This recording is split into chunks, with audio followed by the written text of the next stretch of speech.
State versus John Wesley McElhaney. Will you state your name for the record, please? Michael Williams, Ajax. Did you have an occasion to contact the police back on August the 1st of 2024? I did. And can you tell us what happened at your home and what you saw that evening? Yes, on that evening, I had just returned from a trip from Chicago. I'd only been home for probably less than 2 hours. At that time, we're getting ready for bed, getting the kids ready for bed, and I noticed floodlights coming on outside. The floodlights are motion activated, so I thought it was suspicious. And as I walked around the house, I saw more floodlights going off. So I went out on the front porch, at which point I encountered Mr. McElhaney and asked him to leave. I asked him, he said he was there to see John. And I said, there's no John here and you need to go. And at that point, I realized I was sitting on a brightly lit front porch with him in the shadows. So I retreated back into my home and grabbed my pistol and made sure he had left the premises. Determine at a later point that Mr. McElhaney had gone into any of your buildings or home? Yes, I did. Upon running into that, I did look at the video. I did see him walking around the property with a flashlight and a dog. On every single one of my, I have multiple video cameras on the property. Every single camera saw him, got a very good look at him at the doorbell, peeking into my windows. Where my daughter was sleeping on the couch, and also realized that he had entered into my attached garage and also my barn on the property. Okay, so you had surveillance footage, is that correct? Yes, he was also using his flashlight to look into the two campers on the property and trying the doors to get in those as well. Okay. Was anything stolen from your property? Nothing tangible, but my family's security was stolen that night. Okay. Well, tell the court how this crime affected you and your family. Yeah, as a result of this crime, my family has had trouble sleeping. They've had trouble, being secure in the home. Every night, one of us checks multiple times every single door to make sure it's locked. We've had to invest thousands of dollars into a security system and pay a monthly fee. And my family is in fear when I leave the house, which is weekly for work, that I travel for work. So it's had a very significant and profound impact on my family. Like I said, their sense of security has been stolen and no amount of money can give that back. Okay. People have to be accountable for their actions. This action has a profound and deep impact on my family. And in this case, considering the history, we'd like to request the maximum penalty. Okay. Thank you, Mr. Zajac. I appreciate it if you'll just answer any questions of the defense. Yes, ma'am. You reviewed the video footage from your home security cameras? Yes. And you saw the defendant at your property? Yes. Now, based on the time of that footage, was that prior to or after the interaction that you had with the defendant? I believe it was prior to the interaction. Based on the footage, when I asked him to leave, it appeared that he retreated back towards some overgrowth by my barn, which I have since cut down. As a result of this incident, did significant property maintenance to make sure that there was no hiding places. It appeared that he was hidden, and as I walked out and I yelled, if you're still here, you better not be. And at that point, he appeared to retreat off the property. Okay. So when you interacted with the defendant, he had told you that he was looking for a John? Yes. What was the defendant's demeanor like at that time? How would you describe his behavior? I would say he seemed sleepy, I guess for lack of a better word, and aloof. Okay. Did he seem confused? No, I wouldn't say it in those words. You said sleepy. Was he unsteady on his feet, or did he have a certain expression? What made you think sleepy? It was hard to tell just by the tone of his voice. He was kind of in the shadows when I encountered him. Okay. All right. Thank you, sir. Thank you. Good morning. Good Will you morning. state your name, please, for the record? My name is Mildred Thaxton. Yes, ma'am, I've lived there 65 years. All right. That's a long time. Did you have a reason to contact the police back on August the 1st of 2024? Yes, ma'am, I did. Okay. My son called me and told me to lock both of my doors, turn my porch lights on, because he saw a guy in his yard.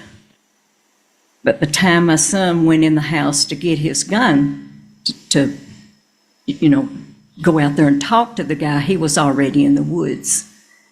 And my son told me he's headed my way, so he came in the woods to come to my house. So does your son live like on an adjoining property? Yes. From you? How far away would you say he is from you? I would say probably 2 blocks, maybe. Okay. All right. So a little bit away, but not too far. No, Did at some point in time, did you encounter Mr. McElhaney? the only first time that I encountered him was when he was on my front porch. All right. He had laid the gun down there on the chair, and he wasn't knocking like he would, want me to come to the door. He was pounding on my door, All right. and I was so scared. And then this was at 11 o'clock at night, and I heard my pump come on. And I thought, they're not feeding the horses out there this time of night. Tell me what that means by the pump. Is it like I have a well. a well? Okay. I have a well. And does it make a certain type of noise or something when it Yeah, comes on? it comes on because it's on my back porch. The pump is, I see. and so it comes on when the water comes on. So I went to the bathroom and looked out the window, and he was taking his clothes off. He'd already taken his shirt off, and he had the hose, and he was spraying his body down. So I went back and I called my son again. I said, please tell the cops to come quickly because he's here. And so he sat down on a cooler that I had on the patio, and then that's when they came in and got him. Okay. Up here, or did you think he was trying to come into the house, I guess, is the I knew question. he was bound and determined to come in my house. And tell me why, like what made you Because the feel way that? he was knocking on it. Okay. Normally a person, if they come to your house, they would just knock, with their hand, but this was pounding. Did he jiggle the doorknob? Yes, Okay. Were you able to identify the gun? yes, I did. And how did you know who it belonged to? I knew it was my son's because my husband gave it to him. Okay. When did you see the gun laying on your porch? As soon as I heard the knock on the door, I could see out the crack of my window, and it was laying across the chair there by the door. Okay. At some point in time, did you get the gun off of the front porch and bring I it did. inside? I did. When was that? After he had left off the porch.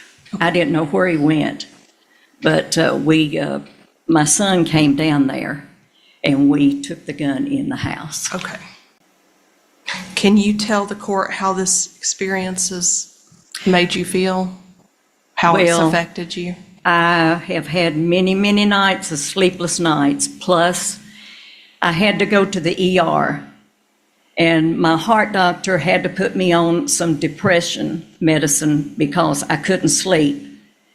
And I've never had an experience like that. Like I say, I've lived there 65 years, and we have never had anything like this to happen. Right. And I was talking to my neighbor, the one that just you interviewed, and told him, please don't move out of the area because we don't never have anything like this going on in this area. Please don't move back to where he came from Sure. because they were really nice people. Right. In August 2024, right? So over a year ago? Over a year ago. Okay. Has your sleep improved at all? It has some, taken the medicine that the doctor gave me, but I'm still having nightmares.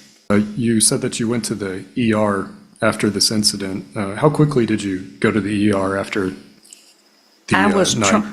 I was trying to make my mind up if I really wanted to go or if I didn't want to go.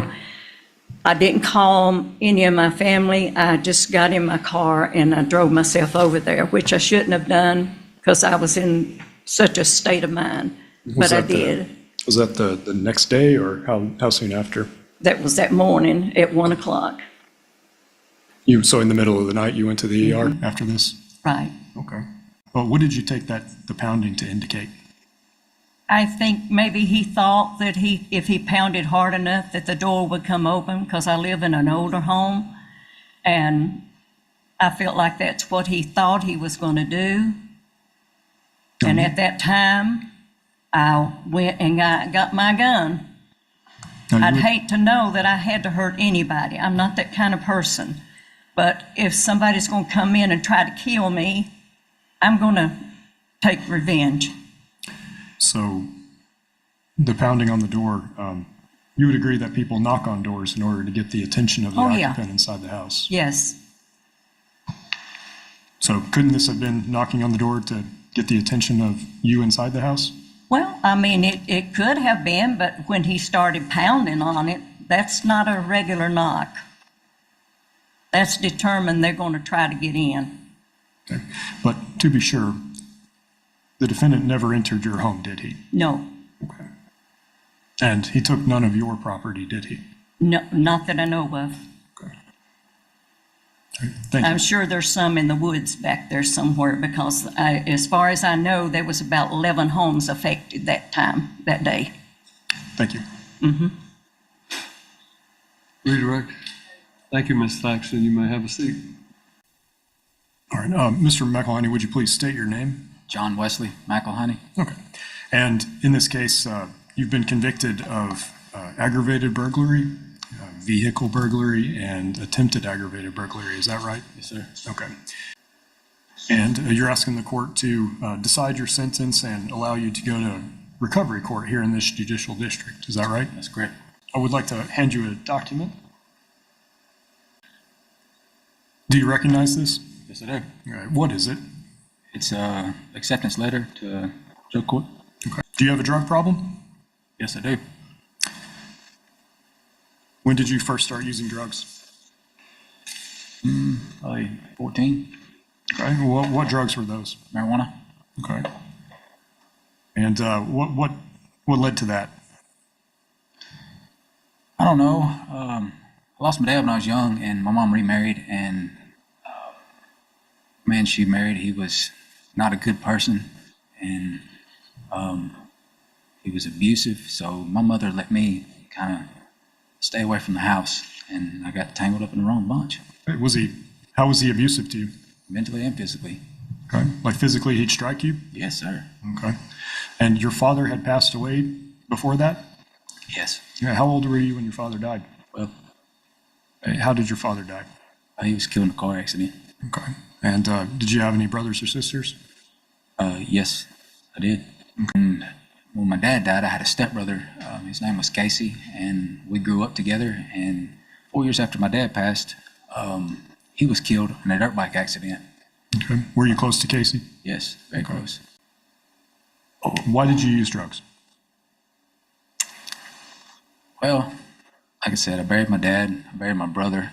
When I was 21, I buried my firstborn son. 4 years after that, when I was 30, I lost my best friend, my granddaddy, in a tractor accident in the front yard. 4 years after that, I buried my mother tragically. And I don't know. You said your mother died in 2019, is that correct? 2018. 2018? Okay.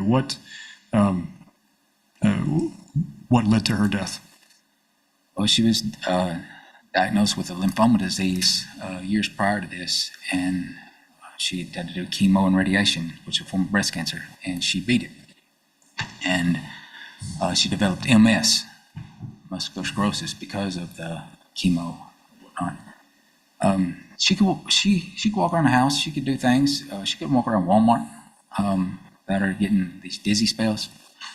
So she was doing a sleep study at Franklin's Women Medical Center in Williamson County. And it was an outpatient deal from 3 to 6 o'clock. She had to sleep, and they would study her sleep patterns. Her insurance paid for her a hotel to stay nearby, so she didn't have to drive back and forth up there for 5 days. And the last night, I guess she got up during the night in the hotel room and had one of her dizzy spells, and she fell and she hit the back of a chair and crushed her esophagus and suffocated her there on the floor. Were you close to your mother? Very close. When did you start using something else, and what was it? I don't know, after I graduated high school, I started experimenting with cocaine and pills, and this wasn't enough. So it moved on to heroin, and I got clean, there for a little while until my mother passed, and I knew if I went back to heroin that it'd probably be the death of me. And I started with meth, experimenting with meth, and Did you overdose on heroin? yes, I did. When was that? About 4 months after my mother died. It was probably January 2019. Past, where you've I had got criminal two- convictions. I got 2 prior theft charges, and one time I was cutting a tree for this old man, and as I was cleaning it up, I noticed next door that a man had this huge pile of copper, and well, I come back a couple of nights later and some copper. And then my other charge is I traded some heroin for a vehicle, and I had a failure to appear, and the police come to my house and they run all the vehicles in the driveway, and that vehicle that I traded happened to be stolen. So they charged me with theft of property. And did you lose custody of your children? Yes. Okay, why? Well, my 2 middle children, Ava and Weston, when I left my wife, I left her and the kids, and my oldest daughter, she's 18 now, but my youngest daughter, I haven't seen her in a couple of years. Her name's Addison. She's 9. The first 2 years of her life, she lived with me and her mother, and one day her grandmother showed up at the house with an officer and took my kid and gave us a court date 3 days later, and they done a hair follicle test and took my little girl. Okay. So, right now, do you talk to your kids? Yes, I talk to them every day. And they contact you in the jail? But yeah, I have it. It's called a chirp. We can text message back and Okay. forth, and I talk to all of them. On the property of Mr. Michael Zajac, why were you walking around his property? Well, I ran out of gas, and I was trying to get home, and it was getting late, and I walked up to this house and knocked on the door. Nobody answered. I walked out. On my way out, I turned around and walked back to the garage, and the door was unlocked. I walked inside, looking for gas. No gas. I left. There was a building out at the end of the road. Went in there. I was looking for some gas, man. I wasn't trying to. What kind of vehicle were you driving? On a four-wheeler. Okay. Mr. Zajac come out, and I left. I was sitting down at the community center. Police pulled up, questioned me, and I said, "Oh, I'm walking home." So on my way home, I've seen them coming, so I got off the road because I didn't want to have any more contact with them. And that's when I was walking through Mr. Thaxton's yard, and he come out and saw me, and it was hot. I got me a drink of water at Mrs. Thaxton's, and that's when they got me. Okay. And did you take any property from anyone? No, I didn't. Okay. You were arrested in August 2024, and you've remained in jail ever since then? Yes, sir. So almost 16 months. Mr. McElhaney, do you recognize these certificates? Yes, I do. Okay. Tell me about these documents. Well, they've got these iPads in the jail that they bring around about every 10 days, 3 days. And they have different programs on these tablets that you can take. And each section of these programs has a quiz to take. And these, I don't know, I think there's like 9 or 10 here that I have completed. So are these your certificates that you've earned? Yes. Okay. Yes. Are these fair and accurate copies of the certificates that you've earned through completing these classes at the jail? Yes, it is. You had been riding a four-wheeler that day, is that correct, of this incident? Where was the four-wheeler? I had it hid off the road. I pushed it off in the field. Okay, was it your four-wheeler? No, So you had stolen that? it was a family member's folder. Had they given you permission to use it? No, they didn't. Okay. You told the officer you'd been mowing all day. Told him that I cut grass here. I didn't tell him I'd been mowing all day. Okay. When you went over to the home of Mr. Zajac, you told him you were looking for a friend that lived there. Yeah, it scared me. So you weren't really looking for a friend. No, I was looking for gas. January of 2024, you were convicted in Murray County of burglary of other than a habitation. Is that correct? Yes, ma'am. Okay, why were you in Murray County? I have some friends that live in Murray County, and I was just down there one night with some friends. All right, and so you were convicted Yes, and you were placed on probation. Is that correct? yes. Where was your probation officer? I was on probation in Murray County, but it was transferred up here. Okay, so did you have a Dixon County probation officer? Yes, ma'am. All right, who was that? Sir Joe, can't remember his last name. It's all right. Did you ask your probation officer for help or treatment? No. And why not? I just got out of jail, and I knew, I thought I had it, and I thought I was okay. Now, I've gone through and counted to your prior criminal history. Does it sound right that you have 9 felony convictions? I thought it was 7, but I've never seen. Okay. Did you look at the notice of enhancement that I filed? Yes, Okay. And so you think it's at least 7, but it could be 9? yes, ma'am. I'll hear you in argument. Judge, I think what the court needs to face is the fact that has an extremely long criminal history. He has been involved in committing crimes since at least the age of 20, according to the precedence report, all the way up until these latest crimes at the age of 40. Other enhancement factors that the state placed on their judge was that the victim of the offense was particularly vulnerable because of age or physical or mental disability. You heard today that Ms. Thaxton testified on there, and obviously Ms. Thaxton appears to be extremely sound mind and very capable. However, she is of older age and was alone in that home that night when Mr. McElhaney tried to break in. So I would ask the court give some weight to that. He was on state probation for a burglary other than a habitation, in which he'd received a 3-year sentence out of Murray County. He was on probation for, it looks like, approximately 7 months before these offenses were committed here in Dixon County. He may not have stolen anything that day material-wise, but he stole people's peace of mind, and he stole their security within their own home. And you've heard from 2 separate victims that told you that. You can't get that back after something like that has happened. Ms. Thaxton stated that she ended up having to go to the emergency room due to what happened to her.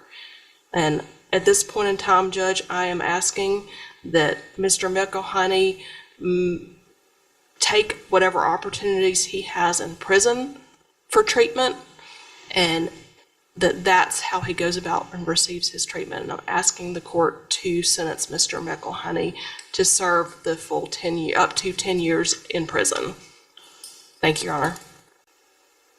Thank you, Your Honor. The defense also filed a notice of mitigating factors and some supporting documents. And we would ask the court to consider the following mitigating factors. That the defendant's criminal conduct neither caused nor threatened any serious bodily injury.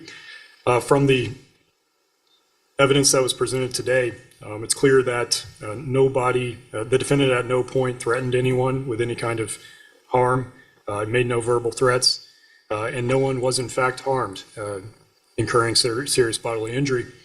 And in fact, the testimony from Mr. Zajac was that when he directed the defendant to leave his property, the defendant did so, sentencing the defendant such that he has to attend recovery court and complete that supports more goals of sentencing than simply sending him to prison.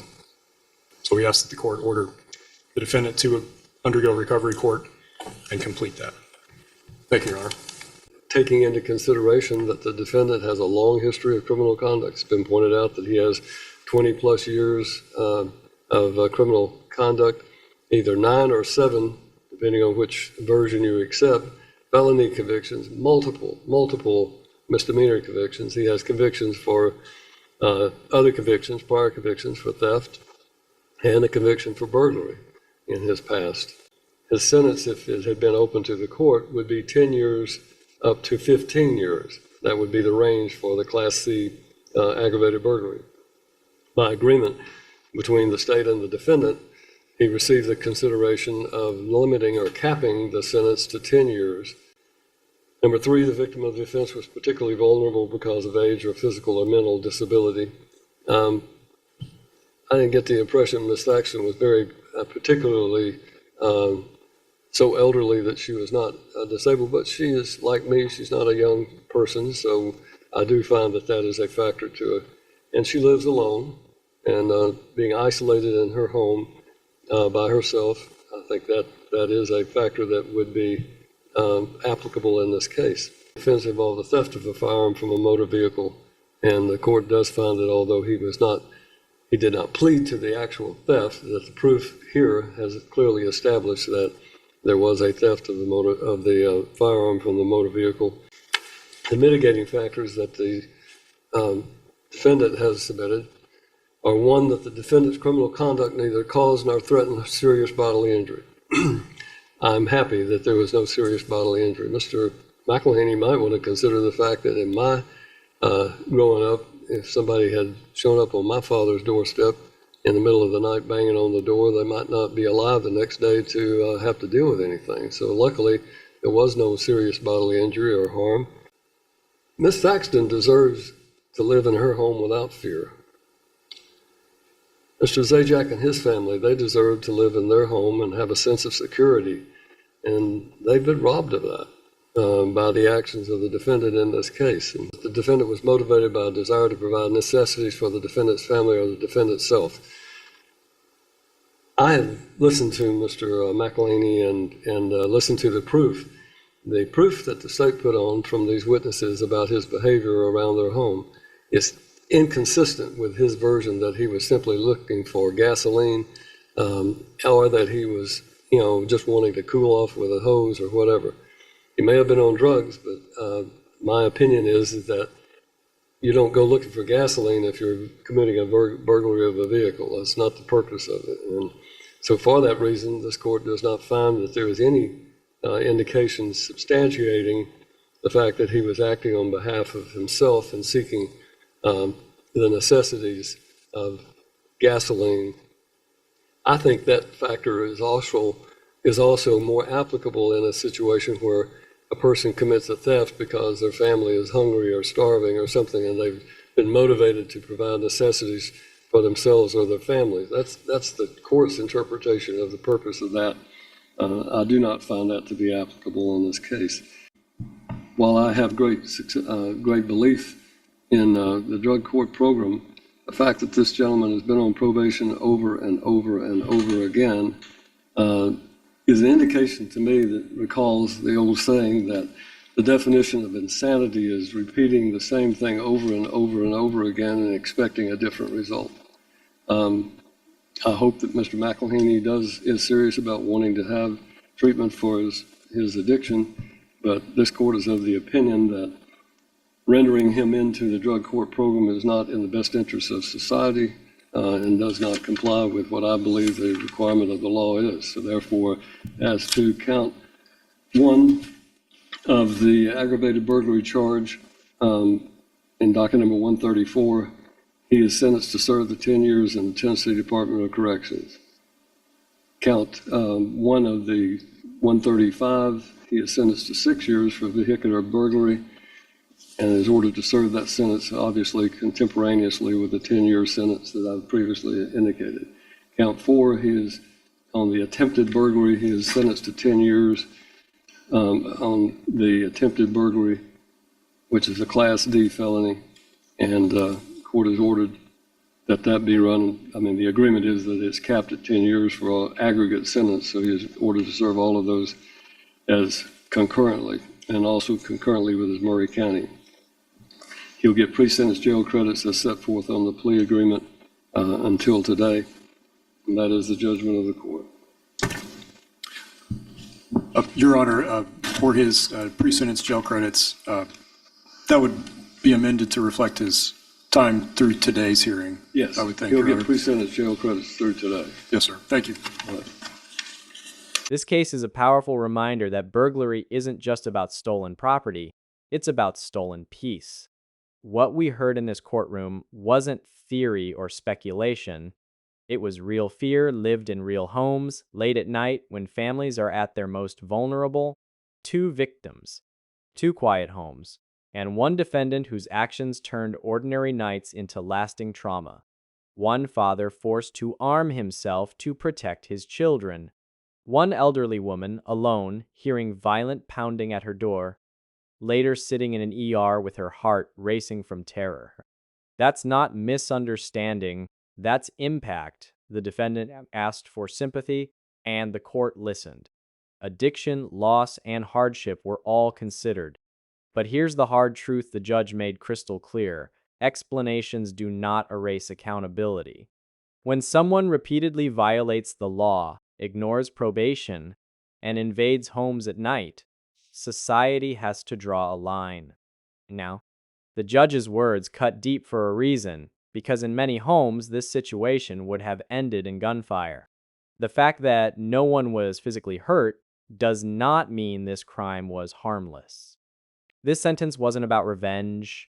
It was about protecting communities, restoring boundaries, and sending a clear message. Homes are not targets.